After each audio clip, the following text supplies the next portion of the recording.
냉장고는 주인의 마음을 닮았다. 생활을 그대로 보여주는 것 같기도 하다. 마음이 우울하고 여유가 없을 때는 냉장고 안의 모양새도 꼭 마음의 풍경 같다. 그 안을 들여다보면 아직도 못 버린 게 있구나. 내가 또 필요하지 않은데도 이것저것 사놓았구나 하게 된다. 마음이 어수선하면 냉장고 안도 어수선하다. 오늘 나의 보약 상자는 잘 있을까? 무심코 열어보던 냉장고 속을 마음을 들여다보듯 바라본다. 내일은 오늘보다 더욱 간소하게, 보다 단순하게 먹고 싶다.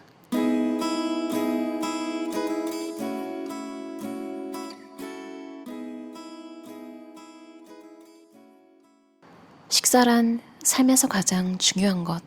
한 끼를 때우기보다 건강하게 즐기는 온전한 식사법에 두루 마음을 쓰다. 단순히 먹는 것에 대한 생각을 바꾸고 식사법을 바꿨을 뿐인데 모든 것이 달라졌다.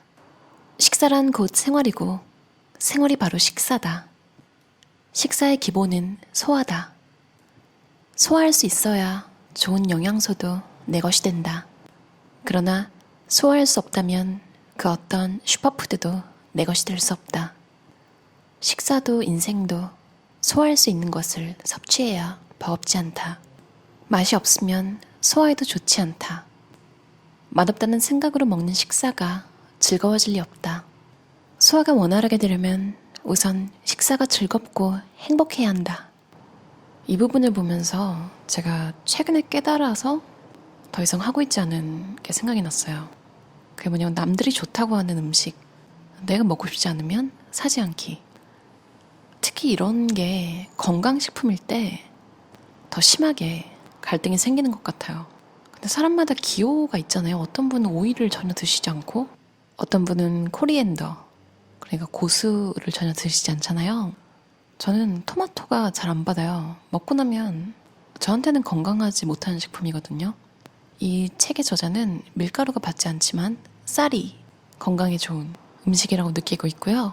대신 현미밥이나 생채식은 또 받지 않아요.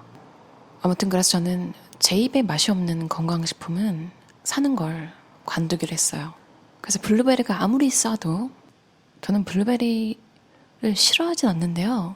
예전에 이렇게 블루베리 헤븐이라는 팬케이크에다가 블루베리 넣어서 먹는 걸 좋아했던 적은 있지만 생 블루베리를 그렇게 좋아하진 않거든요. 그래서 매번 사서 처음에 한두 개 먹고 맛있다는 느낌도 못 받고 그냥 신선하니까 먹다가 나머지는 진짜 억지로 마치 그 샀으니까 먹는다, 태어난 김에 산다 이런 느낌으로 항상 끝내거든요. 그리고 당근은 예전에 제가 박막리 할머니 국수 레시피에 꽂힌 적이 있어서 그걸 한창 해먹을 때 당근을 채쳐서 살짝 데친 그거나 아니면은 호불호가 굉장히 갈리는 카레 속에 물컹물컹한 당근, 저는 그거 좋아하거든요. 그렇게 먹는 거 외에는 좋지가 않더라고요. 근데 팬케이크, 국수, 카레를 전혀 해먹고 있지 않아서 이제 마트 갈 때 그런 쪽 코너는 아예 없는 셈치고 휙 지나갑니다. 대신 수박, 망고, 골드키위 항상 구비해 둡니다. 제가 있는 곳은 지금 너무 더워가지고 지칠 때마다 수박을 갈아서 주스로 마십니다. 밥상에도 미니멀리즘이 필요하다. 명절 때마다 우리 집에서는 식사 전쟁이 벌어진다. 한 숟가락이라도 더 먹이려는 식구와 더 못 먹겠다는 나 사이의 전쟁이다. 내가 해산물과 고기를 함께 주지 말라고 당부해도 엄마는 전복을 넣은 닭백숙을 해준다. 이에 질세라 아빠는 삼겹살, 생선, 전 등을 푸짐하게 담아 술상을 차리신다. 적당히 먹어라 라고 말씀하시지만 적당히 먹을 수 없을 만큼 가득한 한 상이다. 나는 식구들에게 제발 음식 좀 적게 먹을 수 있게 도와달라고 애원한다.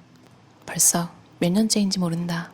예부터 밥을 한 상 가득 잘 차려주는 것이 사랑 표현이고 그 밥을 잘 먹는 것이 최고의 보답이다. 안부를 물을 때는 밥 잘 먹고 있느냐라고 말하고 보고 싶을 때는 밥 한 번 먹으러 오라고 한다. 하지만 사랑으로 무거워진 밥상은 내게는 큰 고역이 된다. 그래서인지 누군가 내게 밥을 해주거나 사준다고 하면 걱정이 앞선다. 마음은 참 고맙지만 그 마음 때문에 과식하게 될 것이 두려워서다. 잘 먹는 것이 식사를 대접한 사람에게 보답하는 길이겠지만 과식하면 며칠을 끙끙 앓는 나로서는 여간 어려운 일이 아니다. 과연 잘 먹는 것이 많이 먹는 것일까? 하지만 나 역시도 손님이 집에 온다고 하면 밥상을 푸짐하게 차리게 된다. 한강 씨의 채식주의자 소설에도 이런 비슷한 장면이, 이 서른의 식사법에서는 약간 우리나라 일일 드라마 느낌으로 쓰여져 있다면 채식주의자 책에는 그 장면이 소설이기도 하고 약간 프랑스 독립영화 같은 느낌으로 남아있어요. 그러니까 뭔가 상대방이 먹기 싫다고 하는데 계속 먹으라고 하는 게 폭력으로 느껴지는, 그렇게 느낄 수 있잖아요. 굉장히 오래전에 TV에서 테마극장이었나요? 그런 거 혹시 기억하시나요? 어떤 에피소드 하나가 억지로 뭔가를 계속 먹이는 그런 에피소드였어요. 그게 너무 충격적이어서 그런지 그게 갑자기 생각이 나네요. 책에도 나왔잖아요. 고맙게 먹는 게 최고다. 이게요, 20대 초반쯤에는 그래야 되는 줄 알았어요. 그래서 누가 뭔가 사주거나 하면 별로 먹고 싶지 않거나 이미 양이 찼는데도 잘 먹는 모습을 보여주려는 이유는 모르겠어요. 누가 시킨 것도 아닌데 그냥 진짜 잘 먹는다, 역시 보기 좋다, 이 칭찬, 이 설명하기 어려운데요. 지금 생각하면 이해할 수 없는 행동이죠. 배부르면 딱 손을 놓으면 되는데 왜 그게 뿌듯하게 느껴졌는지 모르겠어요. 또 하나 들었던 게 맵부심이라고 하죠. 어릴 때부터 매운 걸 잘 먹어서 칭찬인 줄 알았죠, 그때는 그게. 그래서 그 얘기를 더 들으려고 더 매운 거에 도전하고 했던 것 같아요. 지금 생각하면 어이가 없죠. 그래서 어떻게 보면 지금 뒤늦게라도 제가 정말로 좋아하는 것에 눈뜨기 위해서 맛을 좀 더 음미하려고 노력하는 것도 있는 것 같아요. 그리고 누군가에게 내가 쓸데없이 부담스럽게 그 사람이 싫어하는 음식을 권할 수도 있잖아요. 그래서 매정하다 소리를 들을지언정 그냥 저는 한 번만 묻습니다. 한국에서 어르신들은 2-3번 물어야 된다고 하잖아요. 근데 요즘도 그런지는 잘 모르겠어요. 몇 가지 요리를 더 준비하는 대신 좋은 음악을 골라 틀고 주방을 깨끗이 정리했다. 반찬의 가짓수는 적어도 보기 좋게 예쁜 그릇에 담아 깨를 솔솔 뿌렸다. 침대를 꺼내어 가지런히 수저와 젓가락을 놓았다. 밥을 짓고 남은 누룽지로 후식으로 먹을 숭늉도 끓였다. 손님이 올 때면 언제나 몇 시간이고 요리에 매달렸는데 이렇게 넘치지 않게 손님을 대접한 건 그날이 처음이었다. 사랑한다면 소박한 밥상을 차려줘야겠다. 반찬 하나에도 넘치게 사랑을 담아서 요란한 음식이 아니어도, 상을 가득 채울 만큼 많은 종류의 음식이 아니어도 정성스러운 마음 하나면 정말로 맛있게 식사할 수 있다. 하루를 대부분 앉아서 보내는 직장인 중에는 나처럼 허리, 목, 어깨 등 다양한 신체 부위에 통증을 느끼는 척추 변형 증상을 가진 경우가 많다. 거북목, 구분 등, 라운드 숄더, 척추, 옆 구분증. 척추에서 나오는 신경들은 내장기관과 연결된다. 특히 등뼈 5에서 9번에 연결된 신경은 위를 담당한다. 만약 등이 굽어지면 등뼈 쪽에 있는 소화기 계통을 담당하는 신경이 압박된다. 자율신경에 문제가 생기게 되어 위산이 제때 분비되지 않는 등의 문제가 발생하는 것이다. 이는 당연히 소화장애를 일으킨다. 또한 자세가 구부정하면 위가 차지해야 할 공간이 좁아진다. 그러다 보니 혈액순환은 물론 위장 운동이 방해를 받고 음식물이 빠져나가기 힘든 상태가 된다. 굽은 쇠꼬챙이를 펼 때처럼 오랫동안 변형된 체형은 쉽게 바뀌지 않는다. 요가를 열심히 해도 컴퓨터에 앉아있는 시간이 더 많으니 꾸준히 신경 써주지 않으면 다시 등이 아파지곤 한다. 나는 등이 굽어온 시간의 반이라도 등을 펴도록 노력한다. 어깨를 쫙 펴고 등을 의자에 기대서 바른 자세를 유지한다. 걸을 때는 누가 정수리를 당기는 것처럼 목을 쭉 펴고 어깨를 내리고 배와 엉덩이에 힘을 준다. 이렇게 꾸준히 자세에 신경을 쓰는 것만으로도 좋은 효과를 볼 수 있다.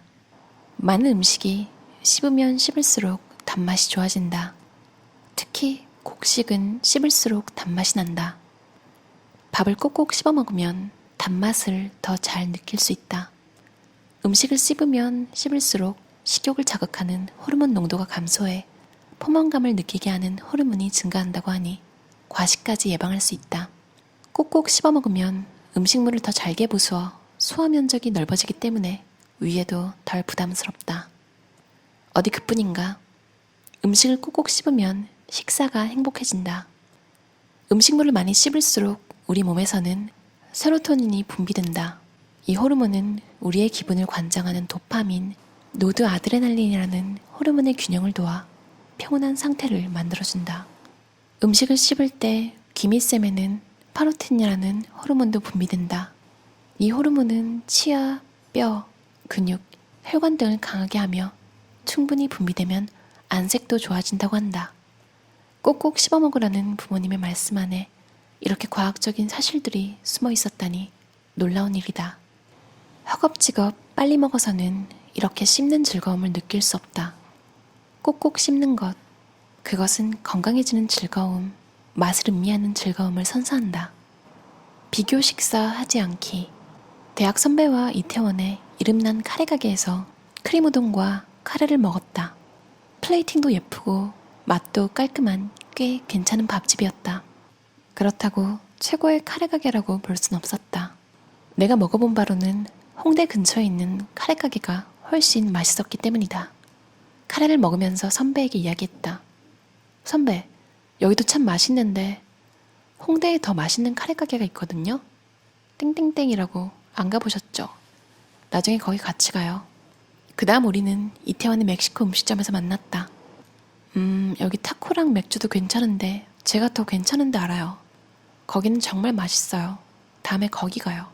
그러자 선배가 말했다. 어디서 먹으면 어때? 괜찮은 사람이랑 맛있게 먹으면 그게 제일 좋은 거지. 이 한마디에 나는 그만 얼굴이 빨개졌다. 맛집을 많이 안다고 으스댄 게 부끄럽고 선배에게 굳이 이곳이 덜 맛있는 곳이라고 말하며 맛있게 먹을 기회를 빼앗은 게 미안했다. 맛이라는 아주 개인적인 기호를 선배에게 강요한 셈이다. 나는 습관처럼 음식에 대해 맛있다 혹은 맛없다는 평가를 하고 다른 것과 비교하며 순위를 매겨왔다. 하지만 이제 맛만큼은 순위를 매기지 않아야겠다. 함께 맛있게 밥을 먹은 추억이 있다면 그것이 바로 최고의 순간이자 최고의 맛이니까. 어떠셨나요? 박민정 저자의 30의 식사법. 저자가 되게 섬세해요. 이런 성격을 가지신 분들이랑 관련이 있는지 모르겠는데 과민한 장도 함께 가지고 계신 거죠. 그래서 아무래도 건강법에 관심이 많으셨던 것 같기도 해요. 근육통, 두통, 장염, 위염, 소화불량. 이제 그것 때문에 생기는 짜증, 우울함, 스트레스, 자기비하로 20년 넘게 고통을 받으셨던 거죠. 사실 제가 적나라한 부분들은 조금 빼고 읽었는데요. 혹시 이런 장 트러블 때문에 고통을 많이 받으신 분은 읽으면서 되게 공감이 많이 갈 수도 있을 것 같아요. 이 저자분의 체질과 남편분의 체질이 둘 다 나와 있는데요. 이 책을 보면 부부가 이렇게 다를 수 있나 싶어요. 근데 또 그걸 맞춰가는 저자가 굉장히 대단한 것 같다는 생각을 했어요. 신맛을 좋아하는 저자와 달리 남편은 신맛을 극도로 혐오하는데요. 레모네이드는 마시는 걸 보고 아, 단맛이 있는 신맛은 괜찮구나. 그걸 저자가 발견한 거죠. 그리고 저자는 여름을 좋아하고 남편은 여름을 싫어합니다. 근데 저자는 여름에 신경이 날카로워지는 남편을 위해서 항상 수박을 사둔대요. 더위에 진이 빠진 사람이 먹으면 금방 기분이 좋아지니까요. 저자가 장도 예민하고 성격도 섬세한 편인데 남편이랑은 맞추려고 계속 노력을 하는 거예요. 아, 이런 게 결혼인가? 아, 난 못하겠다. 이런 생각도 잠깐 들다가 두부 하나 사는데도 의견이 갈리는 거예요. 저자는 유기농, 남편은 싼 거. 그런 내용도 좀 있어서 결혼을 계획하시는 분이나 뭐 친구랑 같이 이렇게 식비를 나눠서까지 같이 살 계획이시라면 식생활에 관한 생각도 한번 해볼 수 있게 해주는 책이었던 것 같아요. 같이 맞춰가는 거겠지만 책의 내용만 보면 이게 저자의 관점이라서 그럴 수도 있겠어요. 근데 이제 저자가 섬세한 캐릭터를 맡지만 그걸 또 맞춰주는 건 저자거든요. 남편의 취향에 타협을 해주는 거. 본인이 이제 그런 역할을 해줄 수 있는지 아니면 상대방이 그런 성격인지 둘 다 그냥 자기 것만 고집하면 생활이 안 되겠죠. 그런 생각을 해볼 수 있을 것 같아요. 삶에서 먹는 것만큼 중요한 게 있을까? 어릴 때는 먹는 것과 살아가는 것을 함께 두고 생각하지 못했다. 뭐든지 먹고 싶은 게 있으면 먹으면 그만이었다. 치킨이 먹고 싶으면 당장 치킨을 먹고, 배가 고픈데 시간이 부족하면 편의점에서 삼각김밥으로 끼니를 때웠다. 뭐가 됐든 배만 채우면 된다는 생각은 나이가 들면서 바뀌기 시작했다. 먹는 대로 살아가게 된다는 사실을 깨달은 것이다. 땅에 뿌리를 박고 영양분을 흡수해 자라는 식물들도 그들이 먹은 것을 그대로 열매에 저장한다. 특히 채소는 어떤 땅에서 기르느냐에 따라 그 맛이 천차만별이다. 결국 내게 맞는 식사는 스스로 정의해야 한다. 이제는 나에게 집중하자. 나의 기준으로 먹으며 살자. 온전히 나답게. 들어주셔서 감사합니다. 편안한 저녁 시간 보내세요.